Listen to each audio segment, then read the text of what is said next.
நாவல் தொடர் நிறமாறும் பூக்கள் பாகம் 10. விறுவிறுப்பான நாவல்.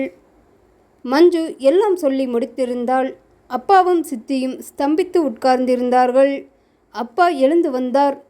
இத்தனை வில்லங்கம் உள்ள வீட்டுக்கு நீ வாழப்போகணுமா மஞ்சு? அப்பா, சீனு எல்லா தகுதிகளும் நிறைஞ்ச நல்லவர். நான் ஆஃபீஸ் வேலைன்னு உங்ககிட்டேயும் பொய் சொல்லிட்டு தான் போனேன்.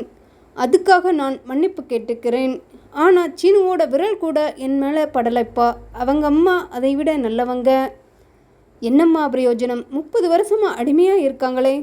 அவங்களை விடுவிக்கத்தான் இவ போறா. சித்தி சொல்ல, அதுக்கு இவளா கிடைச்சா விஜி? இவ விரும்பித்தானே போறா. மேலும் வாழ போகிறது சீனு கூட. புருஷன் ஆதரவு இருந்தால் ஒரு பொண்ணை புகுந்த வீட்டார் எதுவும் செய்ய முடியாது. சீனு அம்மாவுக்கு அது இல்லாத காரணமாக தானே இத்தனை சங்கடங்கள். சரிம்மா, அத்தைன்னு ஒரு பிசாசு அங்கே ஆட்சி நடத்துதே. அந்த ஆட்சியை கலைக்கத்தானே நம்ம பொண்ணு போக போகிறா. எனக்கு பயமாக இருக்குது விஜி. சித்தி, நீ என்ன சொல்கிற? எனக்கு சம்மதம்தான். இது ஒரு சவால். வாழ்க்கையில் சவால் வேணும் மஞ்சு. அப்போ தான் வாழ்க்கை ருசிக்கும். ஆனால் அந்த அத்தை பக்கா கிரிமினல். உன்னை ஏலகிரியில் வச்சு கொல்ல பார்த்துருக்கா. அதான் உங்கள் அப்பா பயப்படுறார். அப்பா, பாம்போட வீரியம் எது வரைக்கும்? அதோட விஷப்பற்களை பிடுங்குற வரைக்கும் தானே. செஞ்சிடலாம். சவாலுக்காக மட்டுமே இதை நான் சொல்லலை. எனக்கு சீனுவோட குணம் ரொம்ப பிடிச்சிருக்கு. அவர் கூட வாழ்ந்தா சந்தோஷமாக இருக்கும்னு தோணுது. அதான். ஏனுங்க, நமக்கு எது சந்தோஷம்? நம்ம குழந்தை சந்தோஷமாக வாழ்கிறது தான். தைரியமாக சம்மதம் சொல்லுங்க. நாம் அவ கூட தானே இருக்கோம். மஞ்சு சித்தி விஜயை கட்டி அணைத்தாள். எனக்கு அம்மா இருந்தால் கூட இந்த அளவுக்கு என் பக்கம் பேசியிருப்பாங்களான்னு எனக்கு தெரியலை. நான் உன் அம்மா தாண்டி. நாளைக்கு அங்கே போனால் என்ன பேசணும்னு நான் சொல்கிறேன். 2 பேரும் கவனமாக கேளுங்க. மஞ்சு அவர்களுக்கான பயிற்சியை தொடங்கினாள். மறுநாள் காலை விடிந்தது. அம்மா தைலா சீக்கிரமே எழுந்து குளித்து விளக்கேற்றி தன் பணிகளை தொடங்கிவிட்டாள். சீனு அம்மாவை உறக்க அழைத்தான். அம்மா, மஞ்சு ஃபோன் பண்ணினா. அவங்க 4 பேரும் காலையில் 10 மணிக்கு நம்ம வீட்டுக்கு வர்றாங்க. அவங்க 3 பேர் கூட வேறொரு சுமங்கலியும் வர்றாங்க. நான் என்ன செய்யணும்பா? உன் ஸ்பெஷல் கேசரியோட ஏதாவது நல்ல டிஃபனாக பண்ணுமா? அதை உங்கள் அப்பா சொல்லட்டும். வர்றவங்களை உபசரிக்கணுமா வேண்டாம்ங்கிறதை இந்த குடும்பத்தோட தலைவன் தீர்மானிக்கட்டும். அத்தை அப்பாவை விட 7 மடங்கு அதிக சம்பளம் வாங்குறவன் நான். இனி இந்த குடும்பத்தோட தலைவன் நான் தான்.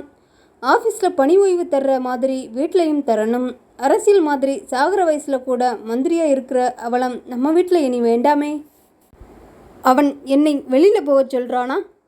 ரிட்டையர்ட் ஆனவங்கெல்லாம் வீட்டை விட்டே வெளியில் போகிறாங்களா என்ன? அப்படி நான் சொல்லவே இல்லையே. புருஷன் குடும்பத் தலைவனாக இருந்தால் அவன் மனைவி நிர்வாகியாக இருக்கிறது தான் நியாயம். நம்ம வீட்டில் அத்தை ஆத்தான்னு யார் யாருக்கோ பதவி அசிங்கமாக இருக்குது. டேய் அடங்கு. அப்பா கர்ஜிக்க. விடு விசு, அவங்க வந்து போகட்டும். அப்புறமா நம்ம குடும்ப பஞ்சாயத்தை வச்சுக்கலாம். இப்போ நீ எதையும் பேசாதே. அத்தை உள்ளே வந்தாள். அம்மா அடுப்படியில் தீவிரமாக இருக்க, உன் பிள்ளையை கிளப்பி விட்டுறாயா? அக்கா, அந்த சங்கதிகள் எல்லாம் உங்களுக்குத்தான் தெரியும். எனக்கு அதெல்லாம் பழக்கம் இல்லை. உங்கள் எல்லார் திமிரையும் அடக்கிறேண்டி. அப்பாவை உள்ளே அழைத்து போன அத்தை 1 மணி நேரம் ஆலோசனை நடத்தினாள். சரியாக 10 மணிக்கு கார் வந்து நிற்க, மஞ்சு அப்பா, சித்தி, மற்றொரு சுமங்கலி என அனைவரும் இறங்க, சீனுவும் அம்மாவும் வாசலுக்கு வந்து வரவேற்றார்கள். அம்மா தைலா சந்தோஷமாக மஞ்சுவை கட்டி இணைக்க உள்ளிருந்து அத்தை கடுப்புடன் பார்த்தாள். உள்ளே அழைத்து வந்த சீனு அவர்களுக்கு தன் அப்பா அம்மாவை மட்டும் அறிமுகப்படுத்தினான். அத்தைக்கு அதுவே பெருத்த அவமானமாக இருந்தது. உட்காருங்க. அம்மா குடிக்க தண்ணீர் எடுத்து வந்தாள். மஞ்சுவின் அப்பா பேச ஆரம்பித்தார். எங்கள் பொண்ணு மஞ்சு எல்லாம் சொன்னா. அதுதான் நாங்கள் சம்பந்தம் பேச வந்தோம். என்ன சொன்னா? கழுத்தில் தாலி ஏறாமல் எவனோ ஒருத்தன் கூட வெளியில் ரெசார்ட்டுக்கு போய் 2 நாள் தங்குற அளவுக்கு ஒரு பொண்ணை வளர்த்து வச்சிருக்கீங்க. அவள் சொல்லிட்டான்னு சம்மந்தமும் பேச வந்துட்டீங்க. உங்களுக்கு வெக்கமா இல்லை? எதுக்கு நாங்கள் வெக்கப்படணும்? அவளை ஏலகிரிக்கு வர சொன்னது சீனு. இப்போ சம்மந்தம் பேச வாங்கன்னு சொன்னதும் சீனு தான். அவளை கல்யாணம் செஞ்சுக்க சீனு தயாராக இருக்கான். அதுக்கு சீனுவோட அம்மா சம்மதம் இருக்குது. அப்புறம் நாங்கள் எதுக்கு வெக்கப்படணும்? சம்மதிக்க அவ யாரு? சார், சீனுவை பெத்த தாயை மதிக்காமல் ஒரு வாளாவட்டி அக்காவை குடும்பத் தலைவி ஆக்க நீங்களே வெக்கப்படலை. நாங்கள் நியாயமாக காதலிக்கிற பையன் முறையாக வாங்கன்னு கூப்பிட்டு வந்திருக்கோம். நாங்கள் எதுக்கு வெக்கப்படணும்? என் அக்காவை வாழ வெட்டின்னு சொல்ல நீங்கள் யார்? ஊரே அதைத்தான் சொல்லுது. அதை விடுங்க. வாழப்போகிறவங்களை பற்றி பேச வந்த இடத்துல வாழவெட்டிகள் புராணம் எதுக்கு? அப்பா இன்னும் ஆவேசமாக அத்தை குறுக்கே வந்தாள். விசு, நீ இரு, அவங்க சம்பந்தம் பேச வந்திருக்காங்க, அதை பாரு முதல்ல, என் கதை அப்புறமா. இவங்களுக்கு வெக்கமானம் இல்லை. ரெசார்ட்டில் இந்த பொண்ணு என்ன சொன்னா? எனக்கும் சீனுவுக்கும் மத்தியில் எல்லாம் நடந்தாச்சுன்னு சொன்னா. அந்த தைரியத்தில் நம்மை மிரட்டி சம்பந்தம் பேசத்தான் இவங்க இப்போ இங்கே வந்திருக்காங்க. தன் மகளை ஊர்மையை விட்டுட்டு கல்யாணம் பேச வர இவங்களுக்கு வெக்கமா இல்லை? விசு, இருடா தம்பி, அப்படி எதுவும் ரெசார்ட்டில் நடக்கலை. அது போய் எனக்கு சீனு பற்றி நல்லாவே தெரியும்.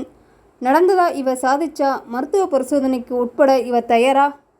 அத்தை முகத்தில் வெற்றி சிரிப்பு. சித்தி எழுந்து வந்தாள். வாயை கழுவுங்க, எங்கள் பொண்ணு சுத்தமானவ.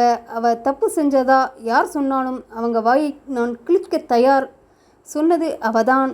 நான் சொல்லவே இல்லை சித்தி. இவங்க போய் சொல்கிறாங்க. என் மேலே அபாண்டமாக பழி சுமத்துறாங்க.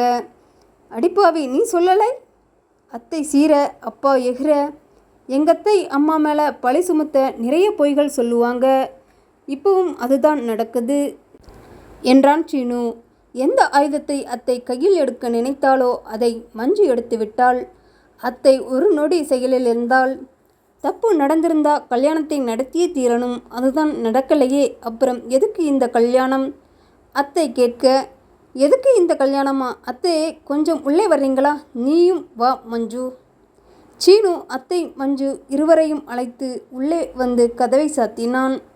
அத்தையின் கொலை முயற்சிக்கான ஆடியோ வீடியோ ஆதாரங்களை புட்டு புட்டு வைக்க அந்த நபர் வேதாங்கிற அம்மாதான் பணம் தந்து செய்ய சொன்னாங்க என்ற வாக்குமூலம் வர, இதை வச்சு மஞ்சுவும் அவ குடும்பமும் போலீஸில் புகார் தந்தா இது உண்மைதான்னு நானும் அவங்களுக்கு ஆதரவாக பேசினா கொலை முயற்சின்னு உன் மேலே வழக்கு தொடர்ந்து உன்னை உள்ளே தள்ள இன்னைக்கே முடியும்.